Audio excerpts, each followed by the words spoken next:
Welcome back to Palestine Bookshelf. I'm Stephen Heiner, and today we're going to discuss Gaza, an inquest into its martyrdom. I've done a 1 hour long review on this on my main Stephen Heiner channel. I'll put a link in the description as well as a card. I'm actually quite happy with that review.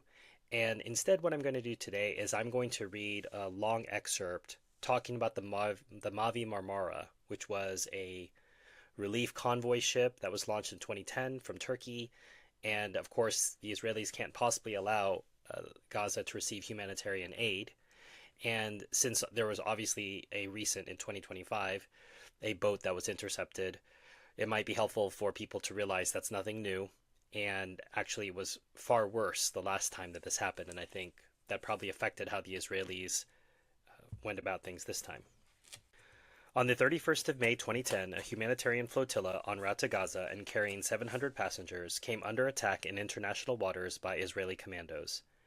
The flotilla's 6 vessels were delivering 10,000 tons of badly needed supplies to Gaza's beleaguered population. By the end of the Israeli assault in the middle of the night, 9 passengers aboard the flagship Mavi Marmara had been shot to death. If Cass Led was a turning point in the attitude of the world towards us, Haaretz columnist Gideon Levy-Rude, this operation is the second horror film of the apparently ongoing series. Still, ever the public relations maestro, Israel managed to spin the commandos as the victims of the attack. In a solipsistic paroxysm of indignation, and with nary a peep of dissent, Israeli officials and media across the political spectrum proclaimed that the commandos were initially armed only with paintball rifles, and resorted to aggressive tactics as a last resort in self-defense, that they had been provoked, ambushed, duped, lynched, and lured into a trap set by a phalanx of radical anti-Western, machete-wielding, bloodthirsty jihadists and mercenaries linked with Al-Qaeda and other terrorist organizations. Israeli vilification zeroed in on Mavi Marmara passengers belonging to Insani Yardim Vafki, the Turkish group that sponsored the vessel. IHH was branded a terrorist or terrorist-affiliated organization. But in an Israeli information packet distributed just before the commando raid, IHH had been benignly depicted as a Turkish pro-Palestinian human rights organization with a strong Muslim orientation, which provides humanitarian relief into areas of war and conflict. The soldiers were beaten, Nobel Peace Prize laureate and Israeli President Shimon Peres solemnly intoned, just because they did not want to kill anyone. You fought morally and showed valor in your acts, he then told the commanders.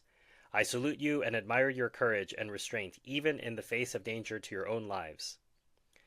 Israel's ambassador to Spain likened the Mavi Marmara passengers to Islamic terrorists who had killed scores of commuters on Madrid trains in 2004, while bracketing the 9 civilians killed aboard the vessel with the 23 Spaniards who died on the roads this weekend. Some 90% of Israeli Jews supported the decision to stop the flotilla and believed that Israel used the right amount or not enough force, while only 16% supported lifting the siege of Gaza. One of the commandos responsible for killing multiple passengers was reportedly in line for a Medal of Valor, while Deputy Prime Minister Eli Yishai exhorted Defense Minister Ehud Barak to award medals to all the commandos. The warriors' courage is exemplary, and they deserve a citation. The exact sequence of events on that fateful night will probably never be known for certain, but even if it were, it wouldn't materially affect the assignation of blame. If Israel sought to justify its attack on the Mavi Marmara on the grounds of self-defense, it came up against the tenet of law that no legal benefit or right could be derived from an illegal act, which is ex injuria non oritur jus. In the instant case, Israel couldn't claim a right of self-defense if its resort to violent force was triggered by its enforcement of the illegal blockade. The passengers aboard a convoy in international waters carrying humanitarian relief to a desperate population did, however, have every right to use force in self-defense against a pirate-like raid. What's more, when Israel attacked the flotilla, it did not harbor a fear that illegal contraband was on board. The flotilla leadership offered to let a neutral body, such as the International Red Cross, verify beforehand the humanitarian nature of the cargo. It appears that the contents had already been rigorously inspected at departure. While Israeli officials neither evinced interest in searching the flotilla's cargo nor even pretended that the ships were transporting weapons to Gaza. A provocation took place off the coast of Gaza, but the provocateurs were not the peace activists, veteran Israeli dissident Uri Avnery declared. The provocation was carried out by Navy ships and commandos, blocking the way of the aid boats and using deadly force. If Israeli officials proclaimed after Kass-Led that they had acted lunatic in order to deter their enemies, then it was cause for concern after the commando raid whether they had in fact become lunatic. Only a crazy government that has lost all restraint and all connection to reality, Avnery went on to say, could do something like that. Consider ships carrying humanitarian aid and peace activists from around the world as an enemy and send massive military force to international waters to attack them, shoot, and kill. Even as some points of contention remained murky insofar as the facts could be ascertained, the vast preponderance of Israeli allegations did not hold up to scrutiny. The attacking force did not initially use only paintball guns. On the contrary, Israeli combatants in Zodiacs abutting the Mavi Marmara opened fire with tear gas, smoke, and stun grenades, and maybe plastic bullets, and helicopters hovering above the vessel opened fire with live ammunition before any commando had rappelled on deck. The passengers did not belong to terrorist organizations, nor did they lay a lethal trap.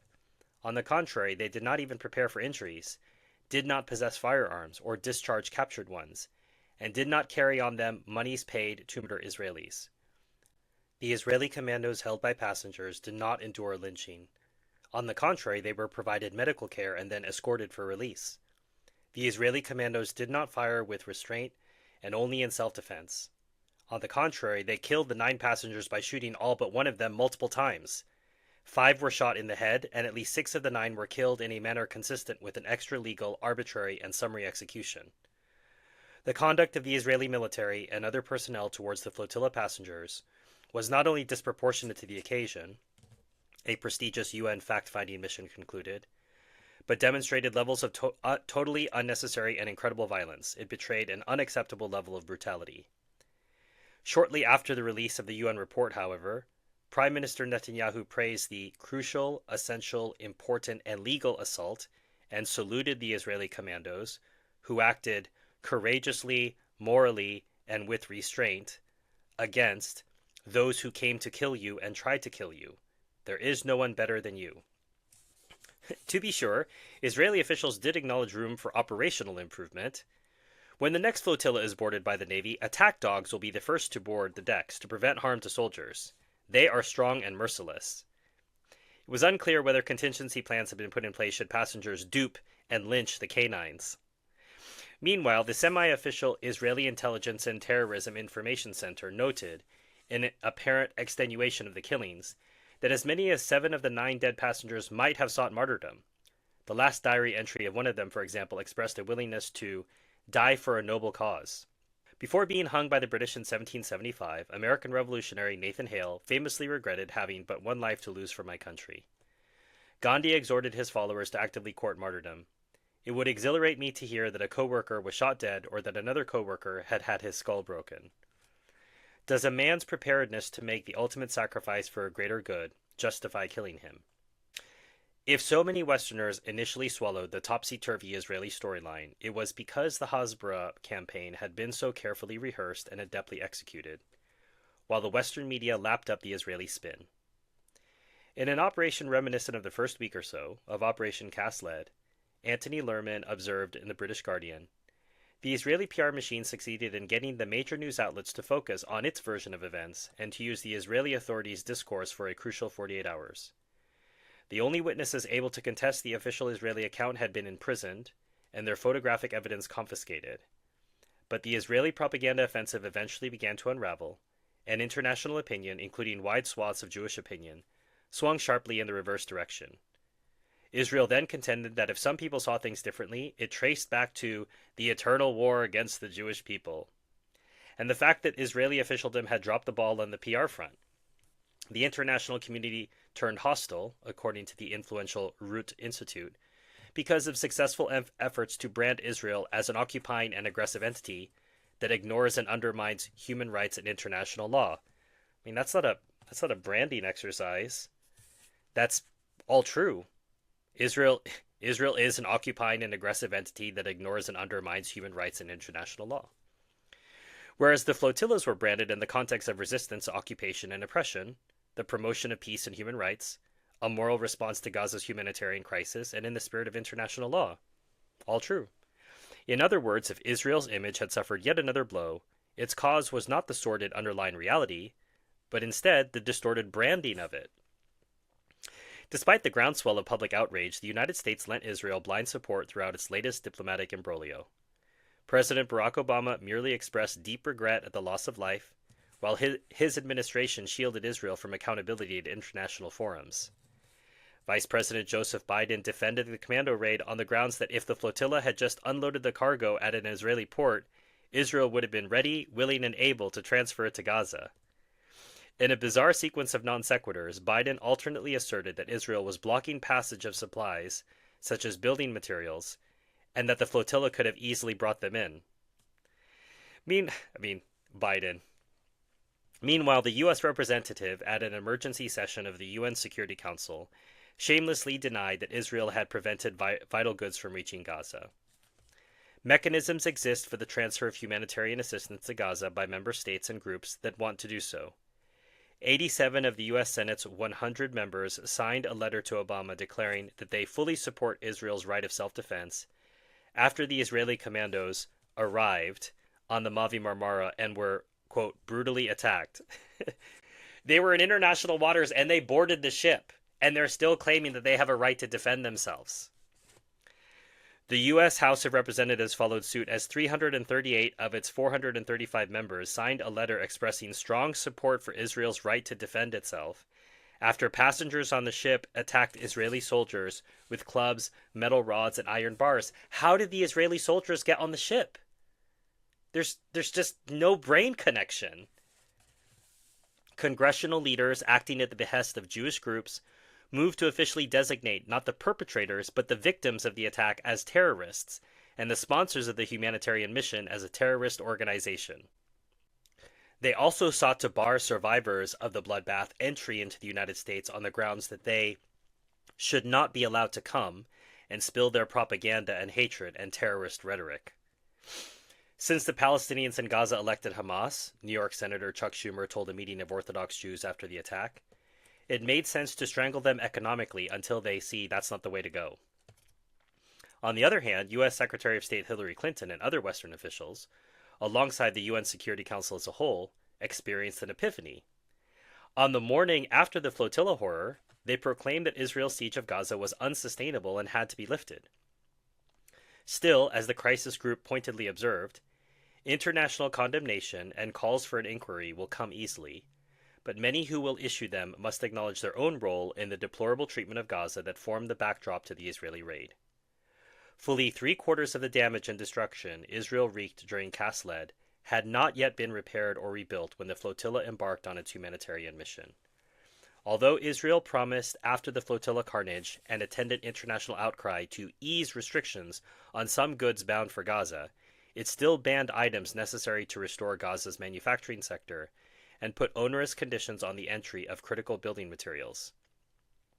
The burdens on the entrance of construction materials, an Israeli human rights organization warned, could turn the promise of allowing reconstruction into a dead letter. UN officials estimated that under Israeli restrictions still in place, it would take 75 years to rebuild Gaza. In late 2010, nearly a half year after Israel's publicized commitment to relax the siege, a consortium of more than 20 respected human rights and humanitarian organizations operating in Gaza grimly reported that there are few signs of real improvement on the ground as the ease has left foundations of the illegal blockade policy intact. Gaza requires 670,000 truckloads of construction material, while an average of 715 of these truckloads have been received each month. The private sector is excluded from the possibility to import construction materials including concrete, steel, and gravel, hampering efforts of people in Gaza to rebuild their homes, businesses, and other property. Exports remain banned, and except for the humanitarian activity of exporting a small amount of strawberries, not a single truck has left Gaza since the easing. Many humanitarian items, including vital water equipment, that are not on the Israeli restricted list continue to receive no permits. Ordinary Gaza residents are still denied access to their friends and family, and to educational opportunities in the West Bank, East Jerusalem, and abroad. access to around 35% of Gaza's farmland, and 85% of maritime areas for fishing remains restricted by the Israeli buffer zone, with devastating impact on the economy and people's rights and livelihoods. 39% of Gaza residents remain unemployed, while 80% of the population remain dependent upon international aid. There cannot be a just and durable solution of the Israeli-Palestinian conflict, the authoritative report concluded, without an end to the isolation and punishment of the people of Gaza. Israel curtly dismissed the report as biased and distorted. If you're enjoying this content, please consider hitting like, subscribe. It's a way for you to get this content out to other people using the algorithm to our advantage.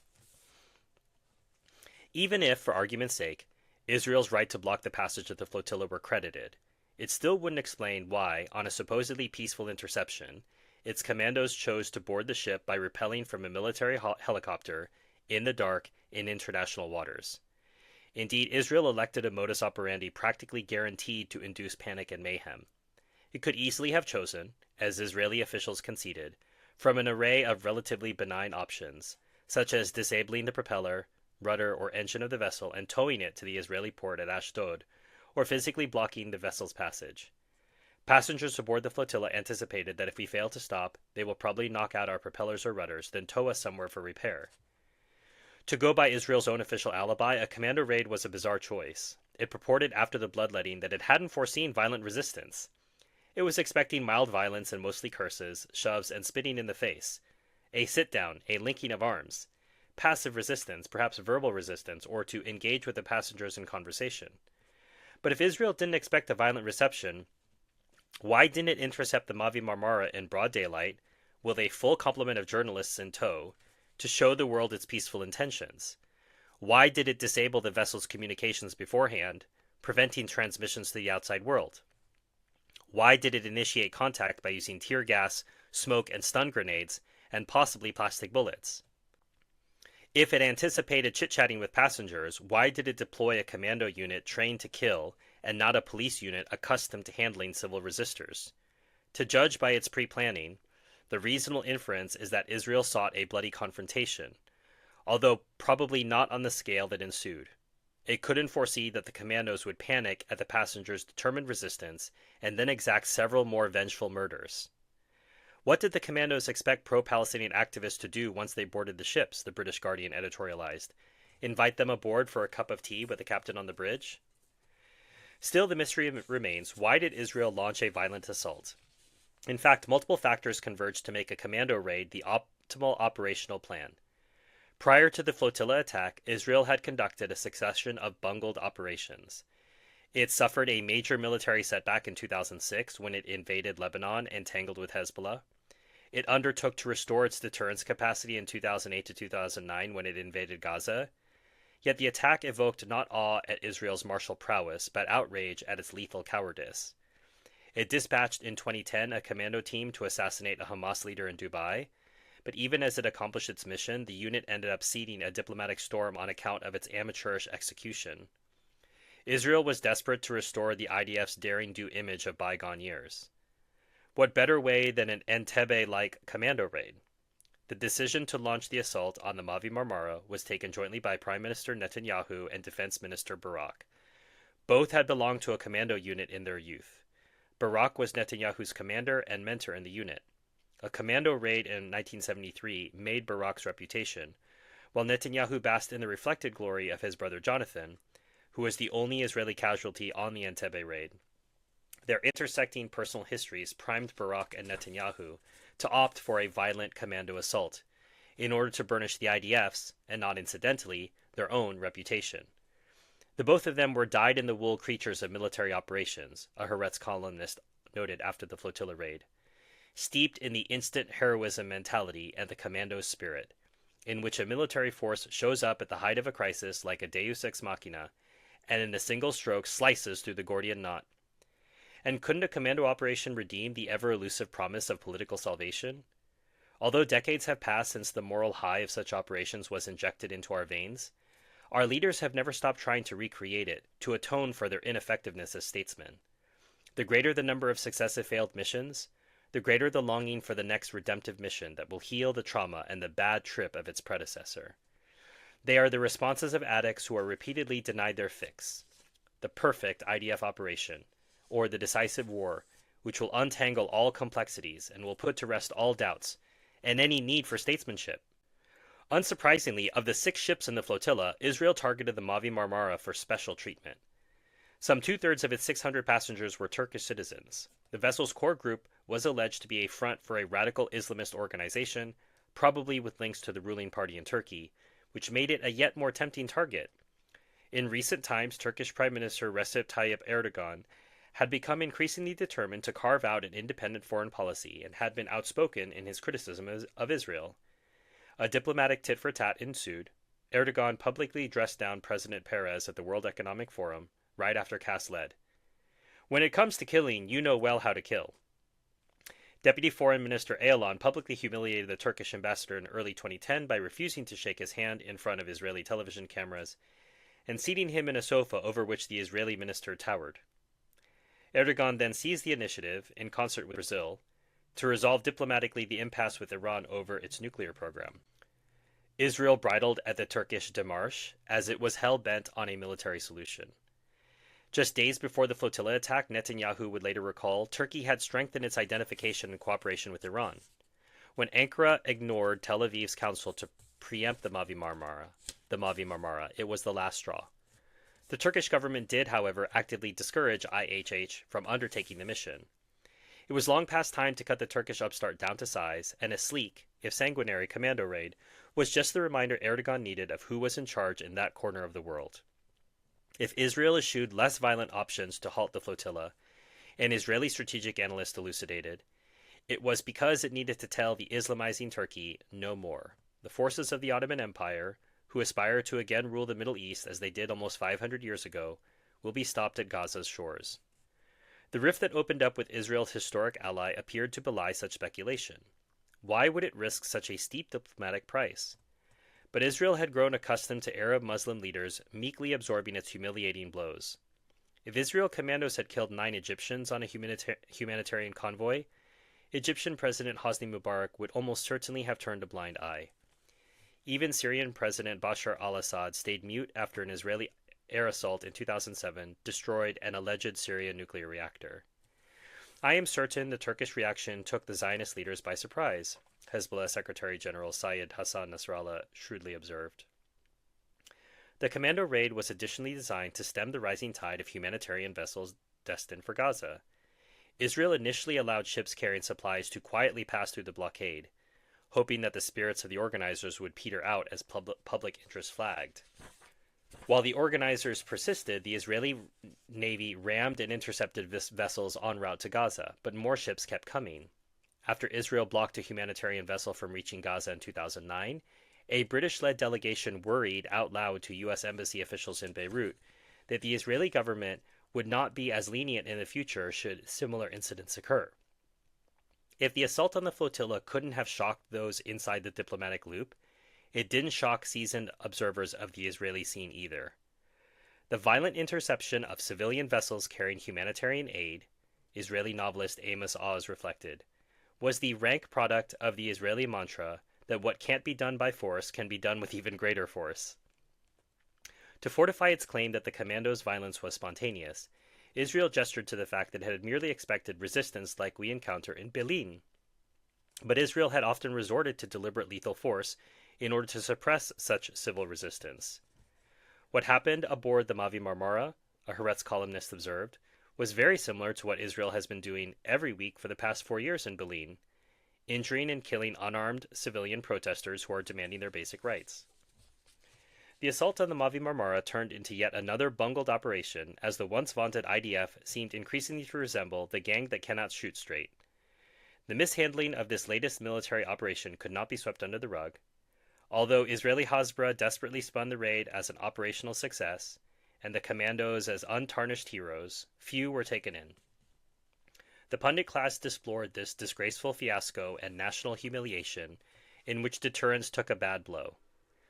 The magic evaporated long ago. The most moral army in the world, that was once the best army in the world, failed again, Gideon Levy ironically observed. More and more there is the impression that nearly everything it touches causes harm to Israel. Indeed, the naval commandos constituted Israel's best fighting unit and had rehearsed the attack for weeks, even constructing a model of the Mavi Marmara. Nonetheless, when 30 of those commandos faced off against an equal number of civilian passengers with only makeshift weapons in hand, 3 of them allowed themselves to be captured, and photographs of them being nursed circulated throughout cyberspace. Israeli soldiers, let alone elite commandos, were not supposed to be taken alive. The last thing Israel needed was a Gilad Shalit redo. The claim made by the IDF spokesman that the soldiers' lives were in danger and they feared a lynching, a respected military analyst understatedly opined, is hardly complimentary to the men of the elite naval units. The images of a cowering and inept fighting force could not have comforted the domestic population either. Would it grow jittery about the IDF's ability after so many fiascos to fend off a seemingly endless list of ever more potent enemies? It's one thing for people to think you're crazy and Israeli General rude, but it's bad when they think you're incompetent and crazy, and that's the way we look. A 2010 poll of the Arab world, which showed that only 12% of the Arab public believed Israel was very powerful, while 44% believed it was weaker than it looks, couldn't have allayed Israeli anxieties. Each disastrous mission upped the stakes of the next throw of the dice. It appeared as if Israel would sooner rather than later have to launch a yet more spectacular mission to compensate for the long string of failures. An Israeli general declared after Kass led that the IDF would continue to apply the so-called Dahiyya doctrine of directing massive force against civilian infrastructure in the future. The essence of Israeli strategic doctrine, the IDF Deputy Chief of Staff elaborated, was that each new round of fighting brings worse results than the last to Israel's enemies. Lebanon loomed at the time as Israel's next target, but Hezbollah had amassed a deterrence capacity of its own. Israel was unwilling to risk the massive civilian casualties that would ensue in the event of an attack. At the end of the day, defenseless Gaza would continue to be Israel's preferred punching bag. The 9 passengers killed aboard the Mavi Marmara were the first casualties of the Goldstone report's interment. If it had not been effectively vetoed, Palestinian human rights lawyer Raji Sourani observed, if the international community had fulfilled its obligation to enforce international humanitarian law, and if the rule of law were respected, it is almost certain that the unjustifiable bloodshed in the Mediterranean could have been prevented. However, although Israel managed to clear the Goldstone hurdle, it now had to contend with the new international outcry after the commando raid. Not for the first time, it decided to appoint a commission of inquiry to investigate the incident. The expectation was that by blending judicial gravitas with craven subservience to the state, such an investigation would placate international opinion, or at any rate, those portions of it that counted. The commission did not disappoint. As always, when Israel investigates itself, it never finds any wrongdoing. Or very rarely, I should say. Every now and then it does. I'm thinking of Ariel Sharon and the Sabra and Shatila massacres. If you'd like to learn more about Sabra and Shatila, I'll put a link in the description as well as a card. If you'd like to get a copy of this book, that was just a small section of a very long and very heavily footnoted book by Norman Finkelstein. There's a link in the description. You can buy a copy and read it yourself. And as I said in the beginning, go back and check out my original review of this book. I think it covered a lot of the different aspects that Norm was trying to cover.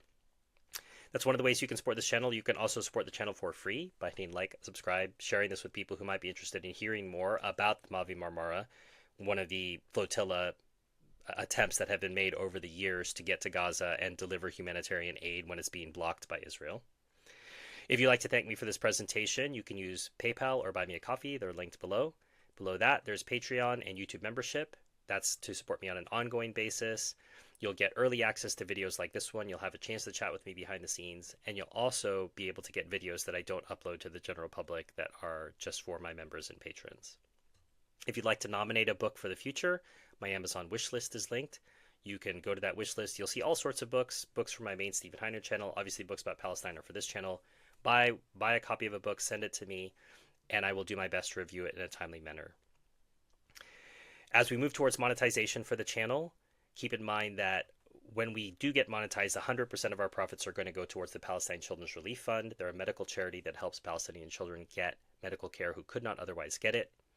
Please follow the link, support them directly if you feel called to, or feel free to support them indirectly by watching as many videos as you can here, moving up our view count, and helping us get monetized so that we can make our own contributions to their work. Until next time, enjoy your reading.